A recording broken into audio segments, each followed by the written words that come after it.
हरे कृष्णा। आज की कहानी में आपका सप्रेम अभिनंदन। आदि शंकराचार्य जी मदन मिश्रा नामक पंडित का हृदय परिवर्तन करना चाहते थे। वह महेशमती नामक गांव में रहता था। कई दिनों तक आध्यात्मिक चर्चा हुई और अंत में शंकराचार्य जी उसका मन जीत पाए। परंतु मदन मिश्रा की पत्नी बोली, मैं इनकी अर्धांगिनी हूँ। आप आधी लड़ाई जीते हैं, आपको मुझे भी हराना पड़ेगा। वो बोली, क्या आप तैयार हैं?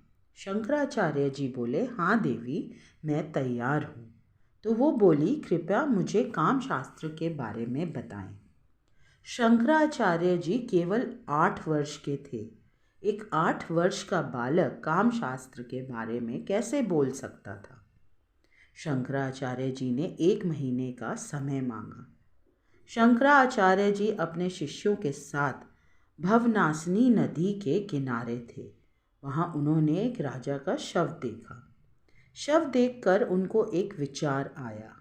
योग से वे राजा के शरीर में प्रवेश कर गए और महल चले गए काम शास्त्र का ज्ञान लेने। अपने शिष्यों को आदेश दिया कि वह उनके शव का ध्यान रखें। शिष्य वहीं इंतज़ार करते रहे। महल में सब राजा के अच्छे व्यवहार से प्रसन्न हुए। उन्हें लगा राजा में परिवर्तन आ गया है। राजा ने भी महल में रहकर सब सीखना प्रारंभ कर दिया।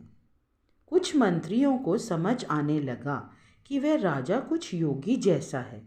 वो समझ गए कि शरीर परिवर्तन हुआ है। उन्होंने प्रजा के हित में आदेश दिया कि किसी योगी का शव दिखे तो उसका दाह संस्कार कर दिया जाए।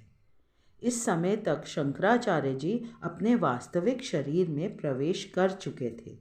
उन्होंने कामशास्त्र की शिक्षा पूरी कर ली थी। सैनिकों ने उनको मृत समझकर जला दिया।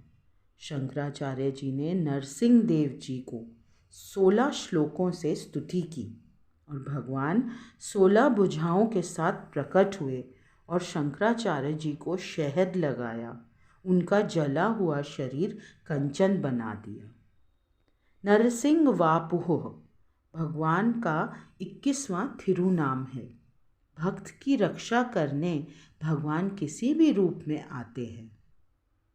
नरसिंह वासुनेह नमः का जाप करने से बहुत लाभ होता है।